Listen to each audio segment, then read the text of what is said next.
नमस्कार दोस्तों, एक नई लर्निंग के साथ हाजिर हूँ।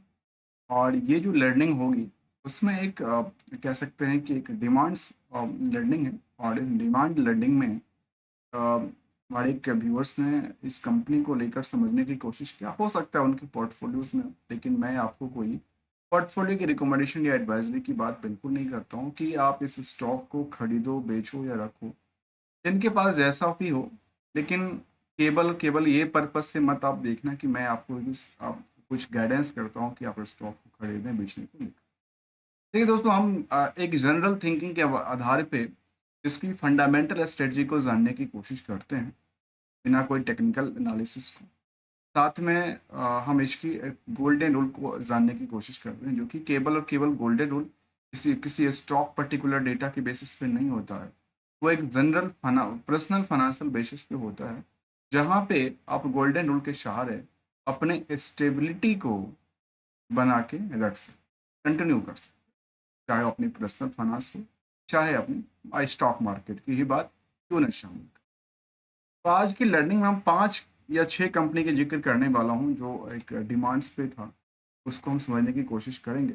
सबसे पहले हम जब भी किसी कंपनी को देखते हैं, तो एक तो देखते हैं कि आखिर इंडस्ट्रियल क्या है, और उस इंडस्ट्री में उस कंपनी का डिमांड क्या है, इंडस्ट्री का इंडेक्सेशन कहाँ पे जा रही है, ग्रोथ कहाँ पे है और उस कंपनी का ग्रोथ रेट कहाँ पे है।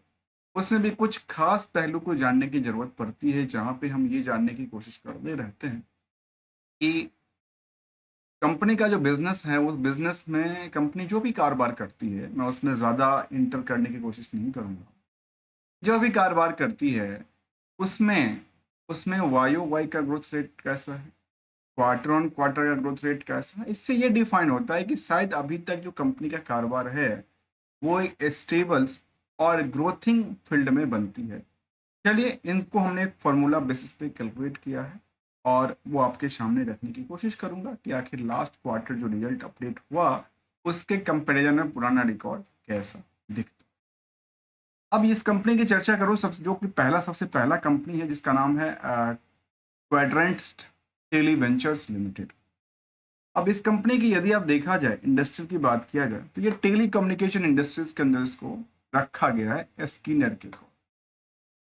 अब यहाँ पे इसको देखा जाए, तो कंपनी का यदि कंपटीटर्स की लिस्ट के सामने बात करते हैं, जिसमें कि भारतीय एयरटेल्स हैं, वोडाफोन है, मुझे लगता है कि इसके अकॉर्डिंग यदि आप कंपेयर करते हैं, कहाँ आप यदि टेलीकम्युनिकेशन की बात करते हैं, तो कुछ कुछ चीज़ें जो सामने दिखती है, कुछ सामने नहीं दिखती है, जिसमें काफ़ी सारे एसेसरीज और असेंबली वाले आइटम्स हो सकते हैं, उसकी सपोर्टिंग कंपनियां हो सकता है। क्वाड्रेंट की बात करने वाला हूँ, जो कि टेलीवेंचर की बात कर रहा हूँ, जहाँ पे आज भी दिखता है कि स्टॉक पी ने शरेंट बैठी है। यदि आप डेट इक्विटी को नंबर को देखते हैं, तो जी बिल्कुल ही सलेंट बैठी है।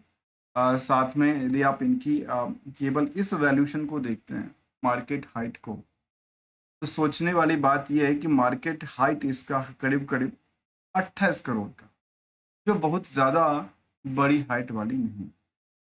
अब यहाँ पे कंपनी में ना बुक वैल्यू है, ना इंटरनेशनल वैल्यू है, दोनों साइलेंट बैठी है। तो फिर एक सवाल ये आती है कि चलिए हो सकता है निगेटिव इम्पैक्ट की वजह से ये सब नहीं मिलता, लेकिन फिलहाल जो लास्ट रिजल्ट रहा कंपनी का, वो कैसा दिखता। तो क्वार्टर ऑन क्वार्टर में हमने देखा इस कंपनी को, तो समझा कि यहाँ तो सॉरी, वाई वाई में तो करीब करीब 10% की ग्रोथ बना के चल रही। तो वहीं दूसरी तरफ जो प्रॉफिट का आंकड़ा था, उसमें 7% से ज्यादा डिक्लाइनिंग मिल जाती। अब दूसरा सवाल आता है कि क्या क्वार्टर ऑन क्वार्टर का डेटा है, तो क्वार्टर ऑन क्वार्टर में रहा कि यहाँ पे नेगेटिव इम्पैक्ट डालती देखी गई, चाहे वो सेल्स हो चाहे वो प्रॉफिट। अब एक सवाल और आती है, क्या कंपनी का जो ग्रोथ रेट है ईयर एंड ईयर बेसिस के मुताबिक, वो कैसा आंकड़ा दिलाती। उसके लिए हम चलते हैं इनके कुछ पुराने रिकॉर्ड के मुताबिक, और अभी तक देखा गया कि चाहे वो सेल्स हो चाहे प्रॉफिट हो, वो दिन बाय दिन इनकी गिरती देखी गई है, और स्टेबल नहीं है। जहां स्टेबल प्रॉफिट में बना भी रही थी पिछले कुछ सालों तक, वो अब जाकर के लगातार 12% तक नुकसान बुक करती है।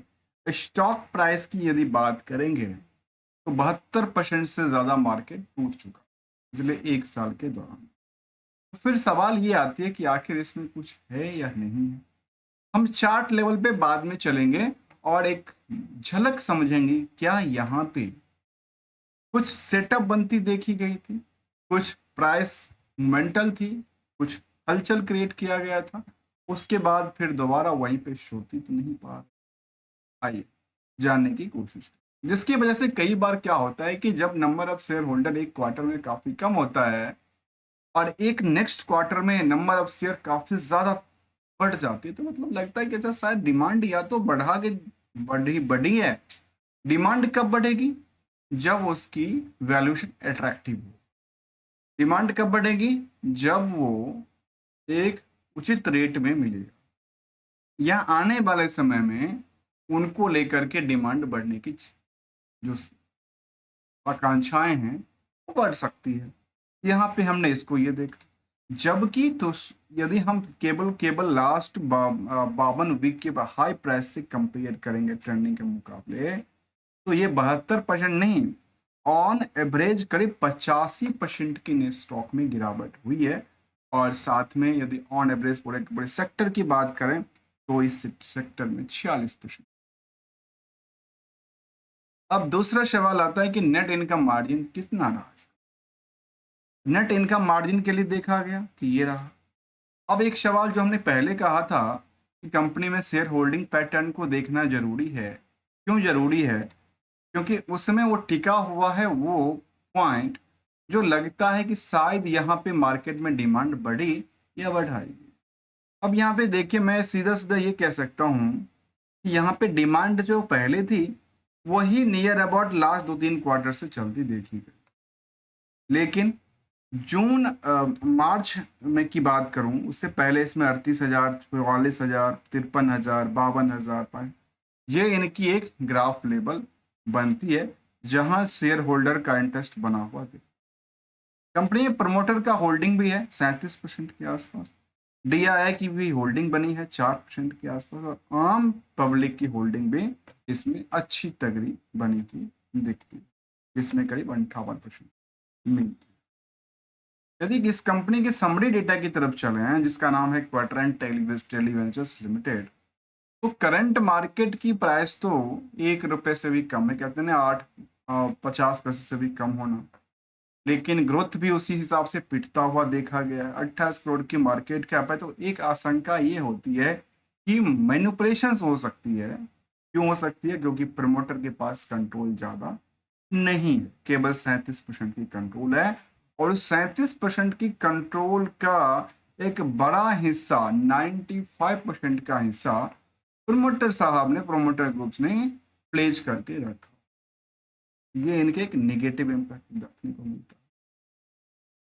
तो इसको लेकर के या किसी चीज को लेकर हम आपको खरीदने की, बेचने की और रखने की कोई भी एडवाइस नहीं देता। आपकी खुद के डिस्क, क्योंकि हम अक्सर कहते हैं कि पैसा ही सब कुछ है, secure and safe for better tomorrow. चाहे आप कहीं भी किसी सेक्टर में उसको लगा। अब आती है दूसरे ऑन डिमांड जो हमारे व्यूअर्स ने कहा था, और एक ही व्यूअर्स का डिमांड था। मैं सोचा कि एक बार हम खुद भी स्टडी करके देखते हैं, जो एक लर्नर के तौर पे जो इसको लर्न करते हैं उनके लिए कुछ बेनिफिट मिल जाए। आइए जानने की कोशिश करते हैं। Excel realty and infrastructures limited, infra limited sir नाम है इसका। और इस कंपनी की बात करूं तो नाम से पता चलता है ये इंफ्रास्ट्रक्चर्स और कंस्ट्रक्शन के सेक्टर में कंपनी का कामकाज होगा। जहां पीयर्स में देखा गया तो कंपनी किस में डील करती है? कंस्ट्रक्शन सेक्टर में डील करती है। इस कंपनी की बात करें इसमें काफ़ी सारी कंपनी है, जिसमें मान इंफ्रा है, या फिर मैक्रोटेक है, या फिर कह सकते हैं पीएसपीज हैं। काफ़ी सारी कंपनी है, लेकिन मैं इसको हाइट वेट के हिसाब से यदि देखा जाए, इस कंपनी का जो करंट मार्केट प्राइस थी वो भी 80 पैसे से कम था। लेकिन यदि इनकी पी रेशो को देखते हैं तो जहां इंडस्ट्रियल की ऑन एवरेज पी 34 के आसपास बनती देखी गई है, उसके अकॉर्डिंग क्या था?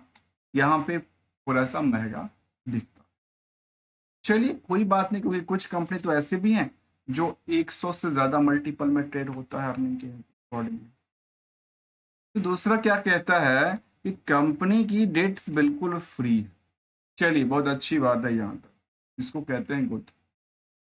अब आते हैं, यदि वैल्यूशन के दृष्टिकोण से देखेंगे तो लगता है कि अच्छा, यहाँ तो बिल्कुल ही अंडर वेटेज है, अंडर वैल्यूड है, not for the under weightage, under valued है। इंटरेंसिक वैल्यू के कंपैरिजन में 190% बढ़ चुका है। अब आती है सबसे पहला सवाल, जो ईयर एंड ईयर बेसिस पे इस कंपनी का ग्रोथ रेट कैसा रहा। चलिए एक झलक वहां चलते हैं, फिर हम उनके वाई वाई ग्रोथ को देखेंगे, फिर हम क्वार्टर ऑन क्वार्टर ग्रोथ को देखेंगे, और साथ में हम फिर आज के मार्केट के ट्रेंड को एक अवलोकन करेंगे कि आखिर कहाँ पे आज के टाइम में ये बनती है और पूरे के पूरे चेन के मुताबिक कहाँ पे स्टेबल।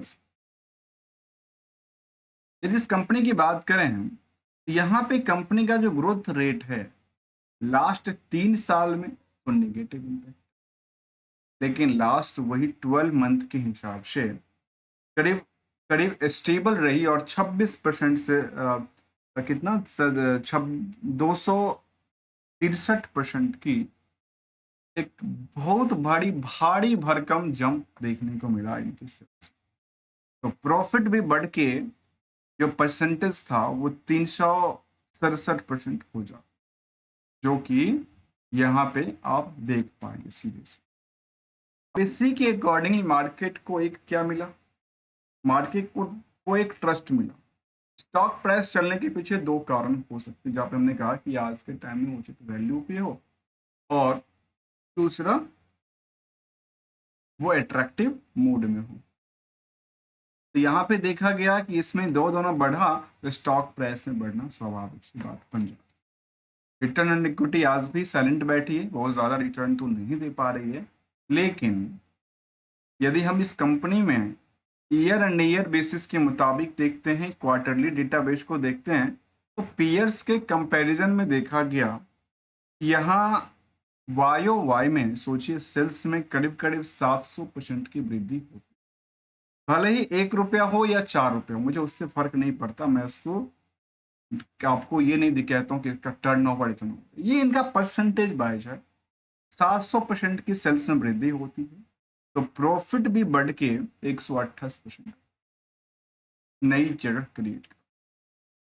उसी के अकॉर्डिंगली एक चीज और अच्छी इंप्रूवमेंट करती देखी गई, वो था क्वार्टरली सेल्स, जिसमें करीब 24% की वृद्धि रही, तो प्रॉफिट पिट के करीब 12% निगेटिव इम्पैक्ट।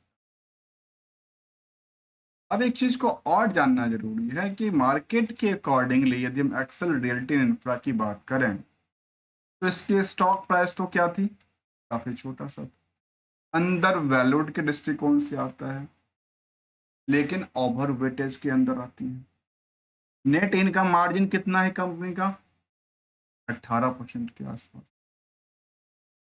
इसमें प्रमोटर का जो कंट्रोल है वो बहुत ज्यादा नहीं है, वो भी कंट्रोल काफी मुट्ठी भर कंट्रोल की बात किया जाता है। आरओई आरओसी की आंकड़ा बिल्कुल ही नहीं के मुताबिक है। तो साथ में यदि हम इस कंपनी की क्या देखने की कोशिश करें, रिसेंटली शेयर होल्डिंग पैटर्न की बात करें, तो जो मार्च 25 का अपडेट इसमें निकल के आई, उसमें प्रमोटर के पास उन्होंने अपनी होल्डिंग नियर अबाउट सेम रखा। एफआरडीए की कोई भी एक पैसा का बोल लगता है कि कुछ बहुत बड़ी होल्डिंग नहीं है।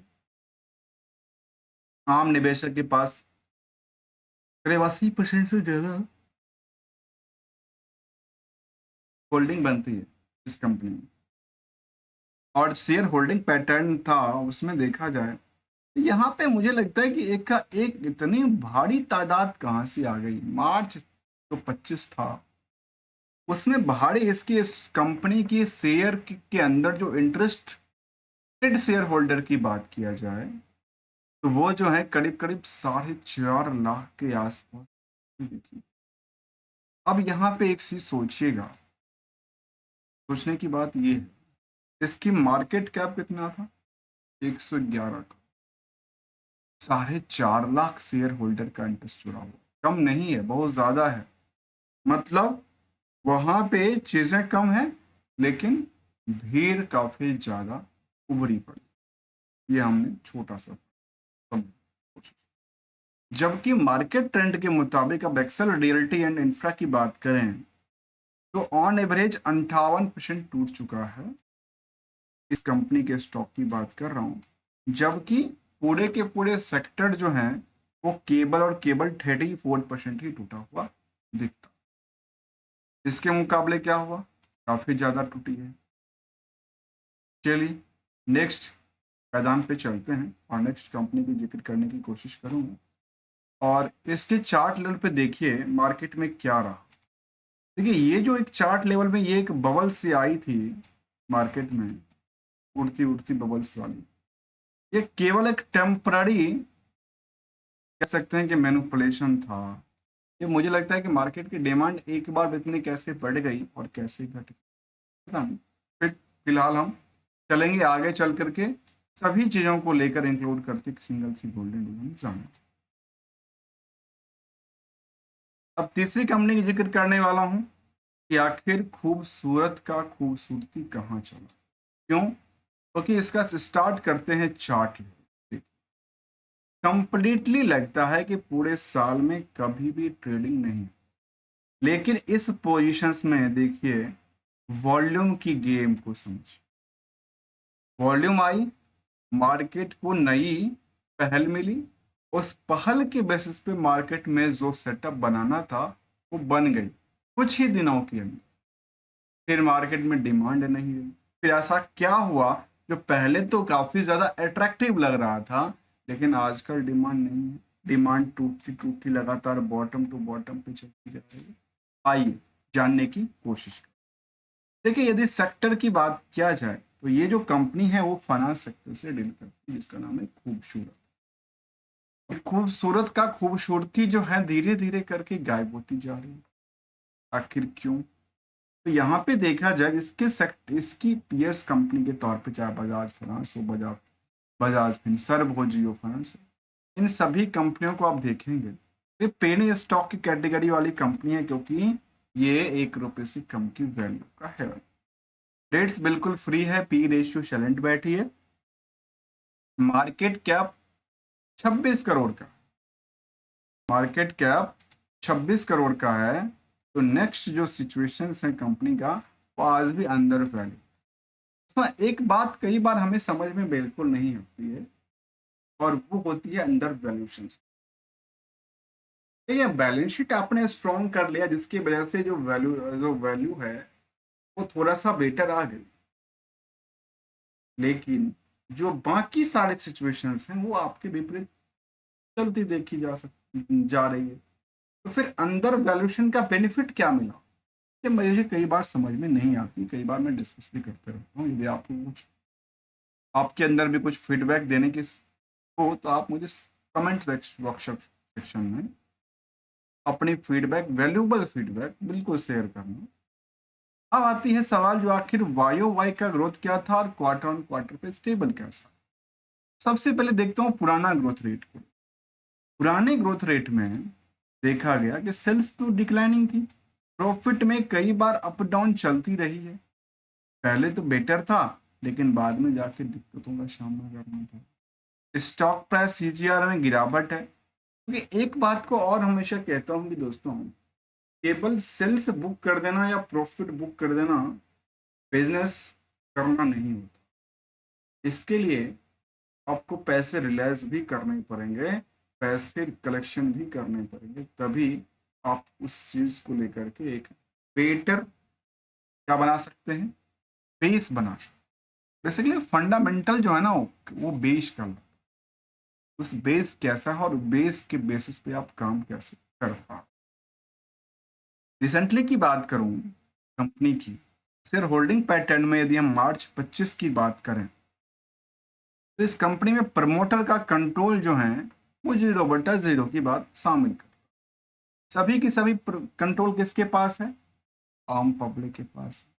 जब मार्केट में रैली भी बनी थी उस टाइम पे तो ये रैली के किसके पास था? पब्लिक के पास था। अब हो सकता है जो प्रमोटर्स होल्डिंग है वो अपने आप को पब्लिक में कन्वर्ट कर लिया, मैं उसमें के अंदर नहीं जाने की। तो खूबसूरत का जो खूबसूरती था वो गायब करते करते प्रमोटर तो खूबसूरती गायब कर दिया। दूसरी तरफ हमने आरओई की आंकड़ा देखा, दोनों नेगेटिव इम्पैक्ट डालती देखी गई। इस कंपनी में नंबर ऑफ शेयर होल्डर की जो तादाद थी मार्च 25 तक में, वहां पे क्या हुआ, पहले के कंपैरिजन में, जैसे ही मैंने कहा कि यहाँ पे चार्ट लेवल को देखिएगा, ये सितंबर के पीरियड का शायद चार्ट लग रहा है, और इसके कंपैरिजन देखिए तो सितंबर 24 के आधार पे मार्केट में कितनी रेश आई, अर्थात मार्केट की डिमांड बनाई गई, कुछ आर्टिफिशियल की बात की। जहां 65,000 शेयर होल्डर पहले थे, तो आखिर इसमें क्या ऐसा एकाएक लगा, पूरे के पूरे मार्केट उछल के इनके शेयर को खरीदने में आ गए। 118,000 लोग आ गए। चलिए अब आते हैं नेक्स्ट, और नेक्स्ट में फिलहाल के लिए देखा है तो मार्केट की रेस में इनकी यदि आप परसेंटेज वाइज की चर्चा करें तो मार्केट में गिर चुका है करीब 71% से ज़्यादा, और ऑन एवरेज मार्केट जो गिरा है वो गिरा है करीब 38%, अर्थात इंडस्ट्रियल के अकॉर्डिंग काफ़ी ज़्यादा गिरा हुआ महसूस होता है।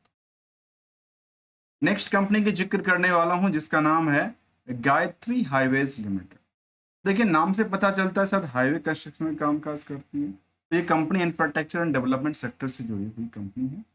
वैसे देखिए ये जितने भी सेक्टर थी वो सेक्टर इंडिया में एक नेसेसरी सेक्टर है, ग्रोइंग सेक्टर है, फास्टेस्ट ग्रोइंग, क्योंकि फाइनेंशियल की जरूरत होती है, रोड इंफ्रास्ट्रक्चर की जरूरत है ही, क्योंकि जनसंख्या बढ़ रही है, जरूरतें बढ़ रही है, तो उस चीज़ों की जरूरत पड़ती ही पड़ती है, इसका जरूरतें लगातार बढ़ रही है। कंपटीटर से जब कंपेयर किया जाए, जिसमें कि रेल विकास निगम लिमिटेड हो, इन सब कंपनियों से को कंपेयर किया गया है, तो देखा गया इस कंपनी का जो पी रेशियो है वो करीब 26 मल्टीपल में देखा। मार्केट कैप केवल 32 करोड़ का है। 32 करोड़ में कौन सी प्रोजेक्ट कर रही है मुझे नहीं पता, लेकिन चलिए कंपनी की Y O Y growth growth से लेकर की और क्यू ग्रोथ की बात की तो ये देखा गया करीब 1100% से ज्यादा की सेल्स में वृद्धि होती है। तो वहीं पे प्रॉफिट उसके विपरीत 331% टूट जाता। फिर से बारी आती है क्वार्टरली का। क्वार्टरली भी सेल्स तो 235% बढ़ जाती है, लेकिन प्रॉफिट नहीं बढ़ती है, वो 117% टूट जाती है।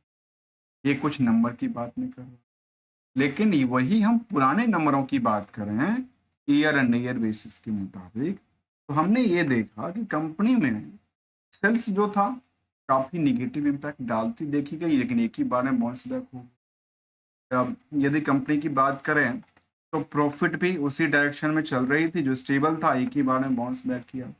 तो मैं अक्सर कहता हूँ कि जो प्रॉफिट बुक करना या सेल्स बुक करना ये नहीं दर्शाता है कि आपने बिजनेस जो किया वो स्टेबल था, क्योंकि आपने पैसा कलेक्ट किया या नहीं किया, ये बड़ा इंपॉर्टेंट है। क्योंकि बिजनेस में जब तक पैसे नहीं आएंगे आपके बुक करने से कुछ नहीं होता।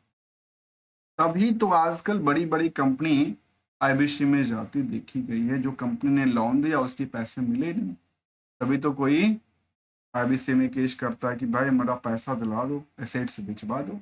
कुछ तो है नहीं, उन्होंने बुक कर दिया होगा, पैसे मिले नहीं, पैसे गए कहाँ, ये सारे कई सारे सवाल क्रिएट हो जाते हैं। और इसके अलावा यदि हम चर्चा करें इस कंपनी को, तो ईयर एंड ईयर पे जो हमने ग्रोथ लेवल की बात किया, पिटाई की बात किया, तो वो मार्केट में करीब बहुत ज़्यादा पिटा हुआ दिखता नहीं है। मार्केट की 24% पिटा हुआ दिखता है 52 की हाई पोजीशन, जबकि मार्केट काफ़ी उछल चुका है, ऑन एवरेज के मुकाबले काफ़ी कम गिरा है, जो इनकी मार्केट की ट्रेंड दर्ज कर। लेकिन ट्रेंड दर्ज ये करती है कि मार्केट गिरा क्यों था, मार्केट गिरा और दोबारा मार्केट में एक बड़ी मार्केट डिमांड आई। डिमांड के कई सारे कारण पहलू हो सकते हैं। स्टॉक के डिमांड की बात करूं तो कई बार इंडस्ट्रियल के अकॉर्डिंग, कई बार उनको एक्सपेक्टेशन के मुताबिक, कई बार कुछ यहाँ पे प्रमोटर की जो होल्डिंग है कंपनी में वो काफ़ी अच्छा है, लेकिन अच्छाई की बात से एक नेगेटिव इम्पैक्ट डालती है कि भाई आपने 90% तो प्लेज कर दिया, 61% के 90% प्लेज करके रखा, आर ओ सी की आंकड़ा नहीं है, और नेट इनकम मार्जिन कंपनी सोचिए 112% कम, जितना सेल करती है उसका 112% प्रॉफिट कमाती है। कैसे? क्योंकि अदर सोर्स ऑफ इनकम से पैसे आते होंगे। उसके लिए देखिए, मैं पूरे साल दर की साल की बात करूं तो देखा गया कि इनकी जो ऑपरेटिंग प्रॉफिट थी वो तो करीब 35% ज्यादा नेगेटिव इम्पैक्टेड थी। तो प्रॉफिट कहाँ से आया इसमें? नेट इनकम मार्जिन की बात किया जाए तो इसमें देखा गया कि इनके पास 11 करोड़ से ज्यादा अदर सोर्स ऑफ इनकम बन जाता है, जिसकी वजह से क्या होता है, मार्केट में परसेंटेज जो है वो चेंज हो जाती है, एक दिखावटी चीजें चेंज हो जाती है। शेयर होल्डिंग पैटर्न पे चलते हैं और वहां पे देखा जाए तो मार्केट में demand near about share holding pattern का सेम रहा है, उसमें बहुत बड़ी उछल पुथल नहीं देखने को। लास्ट कंपनी के जिक्र करने वाला हूं जिसका नाम है शालीमार प्रोडक्शंस। और इस शालीमार प्रोडक्शन की बात करूं तो इसमें देखा गया ये जो कंपनी है वो फिल्म इंडस्ट्री से जुड़ी हुई, इंडस्ट्रियल एंटरटेनमेंट से जुड़ी हुई कंपनियां हैं, जो इनकी वेबसाइट्स पे दिखता है, पीएस कंप्यूटर के अंदर दिखता है। इसमें सन टीवी हो या फिर जी इंटरटेनमेंट हो, काफ़ी सारी कंपनियां हैं। उनके अकॉर्डिंग इनका रेशियो को देखा जाए तो हमने ये देख पाया, इनका जो ग्रोथ, इनका जो मार्केट की जो करंट मार्केट प्राइस है, सोचिए अपनी कमाई 1 रुपया, लेकिन आपके यहाँ उस कमाई के प्रति जो भीड़ है वो 800 गुना का है। कमाई के 800 गुना ज्यादा भीड़ है, तभी तो आपकी वैल्यूएशन सोचिए 50 पैसे से भी कम। पर कई बार कुछ चीजें अचंभित करती है कि आखिर इसमें डिमांड कैसे आई, क्योंकि ऑन एवरेज इस सेक्टर की जो सन टीवी हो, चाहे जी टीवी हो, चाहे जी टी इंटरटेनमेंट हो, या फिर चाहे वो सारेगामा, ये सारी कंपनी में जो अर्निंग के मुताबिक भीड़ है उसके कंपैरिजन सोचिए कितनी बड़ी तगड़ी है। मतलब मार्केट की डिमांड कैसी है, जहां डेट्स को लेकर बहुत ज्यादा नहीं है, बाकी बाकी कुछ कंपनी में कुछ ज्यादा भी है। मार्केट की वैल्यू कितनी है, हाइट कितनी, 48 करोड़ का। आज के टाइम में अंडर वैल्यू क्या है, अंडर वैल्यू, केवल अंडर वैल्यूशन के दृष्टिकोण से नहीं देखना चाहिए, इसलिए कई बार कहता हूँ कि आखिर इसमें पी रेशियो की कॉस्ट इफेक्ट भी देखना चाहिए। अब चीज आती है कि यहाँ पे इंट्रिंसिक वैल्यू कितना था, इंट्रिंसिक वैल्यू के मुकाबले जो करंट मार्केट प्राइस है वो 700% बढ़ी हुई है। तो कंपनी वायो वाई से लेकर क्वार्टरली तक की डेटा की बात करें तो वायो वाई में करीब 100% की बढ़ोतरी होती है, तो प्रॉफिट 430% टूट जाती है। वहीं पे क्वार्टरली में भी 100% की बढ़ोतरी थी, तो एक कितना 1750% की प्रॉफिट टूट बिखर जाती है फ्रॉम द क्वार्टरली बेसिस। मतलब कुछ अचंभित करने वाली बातें को नंबर लगता है कि एक ही बार में बड़ी निकल के आती है, फिर लगता है कि अच्छा इतना नंबर कुछ था ही नहीं भाई। फिर हुआ क्या भाई, फिल्म, हम लोग जब फिल्म इंडस्ट्री के सुनते हैं कि एक सिनेमा बनी तो 100-200 करोड़ नहीं, हजार हजार करोड़ कमाती है, तब अच्छा आश्चर्य लेते भाई कंपनी सब क्यों नहीं कमाती, फिर पैसे जाते कहाँ। ईयरली ग्रोथ की देखा जाए तो लास्ट 3 साल तक तो कुछ नहीं था, लेकिन 12 महीने में सेल्स में बढ़ोतरी, प्रॉफिट में बढ़ोतरी, मार्केट की जो ट्रेंड था उसमें निगेटिव इम्पैक्ट, ये कुछ देखने को मिला। यहाँ पे शेयर होल्डिंग पैटर्न की बात करें तो 6% की होल्डिंग इनके पास बची हुई दिखती है, जो कि प्रमोटर ग्रुप्स, रेस्ट होल्डिंग आम पब्लिक के पास। टोटल मार्केट कैप कितना, 46 करोड़। आरओई आरओसी कितना, नहीं के मुताबिक। नेट इनकम मार्जिन कितना, 2% का। शेयर होल्डिंग पैटर्न में देखा गया कि ज़्यादातर, और इसमें जो खास करके देखा गया, देखिएगा इस प्राइस, इस टाइम फ्रेम जून 24 के बाद इसमें लगा कि शायद एक बार में कितने बड़े इंटरेस्ट बनता देखा गया कि शायद अंडर वैल्यूएशन के हो हिसाब से हो, या मार्केट में कुछ डिमांड फिल्म इंडस्ट्रीज को लेकर। मैं उसमें ज़्यादा जाने की कोशिश नहीं कर, ये हमने कुछ कंपनी को लेकर के और डिमांड लर्निंग की बात कर रहे थे। जो हमारे जो प्यारे लर्नर हैं वो इसको लर्न कर रहे थे शायद, तो उनको लगा कि शायद एक बार हम लर्न करने को शायद कुछ कंक्लूजन मिले। लेकिन दोस्तों कंक्लूजन की बात ये है तो कुछ कंपनी की वैल्यूशंस काफी, कुछ कंपनी की वैल्यूशन अंडर वैल्यूड है पर वो कॉस्टली दिखता है आज भी। बिजनेस के हिसाब से इंडस्ट्रियल बेटर है, पर इंडस्ट्रियल के अकॉर्डिंग वो कामकाज नहीं कर पाती है। कुछ में परसेंटेज काफी ज्यादा है, कुछ में रिस्क फैक्टर ज्यादा है। यदि मैं चर्चा करूं, देखिए इसी कंपनी की बात करूं, इसमें कितने देर के थे परसेंटेज, सेल्स पोटेंशियल कितना था, ये देखिए आज 1700% तक की बात शामिल करती है।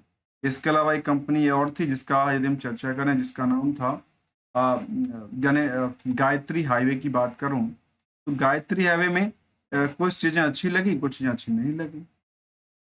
ये सारी चीजें हमने सामने देखने की कोशिश किया, समझने की कोशिश किया। जैसे खूबसूरत की बात करें या फिर इससे पहले की बात करें जिसमें कि एक्सेलरेबिलिटी की बात, इससे सारे सेक्टर एक डेवलपिंग सेक्टर है इंडिया में, लेकिन वो उसके मुताबिक नहीं बनती। देखिए चलेंगे कुछ नई स्टडी के साथ। अब आती हैं सवाल, जो आखिर गोल्डन रूल क्या था। ये आप सब सोचते होंगे मैं गोल्डन रूल की चर्चा क्यों नहीं कर रहा हूँ जी। देखिए दोस्तों, गोल्डन रूल हमेशा कहता है कि जब भी मौका मिले अपने कैपिटल के अगेंस्ट जो प्रॉफिट है उसको लपेटने की आदत डालनी पड़े, और लगातार होते हुए लॉस में, लॉस कितने दिन तक सहते रहेंगे, तभी तो एक एसएल का यूज करना जरूरी है। क्योंकि आपको लॉस, अदरवाइज लॉस क्या होगा, हाई रिस्क हाई रिटर्न की।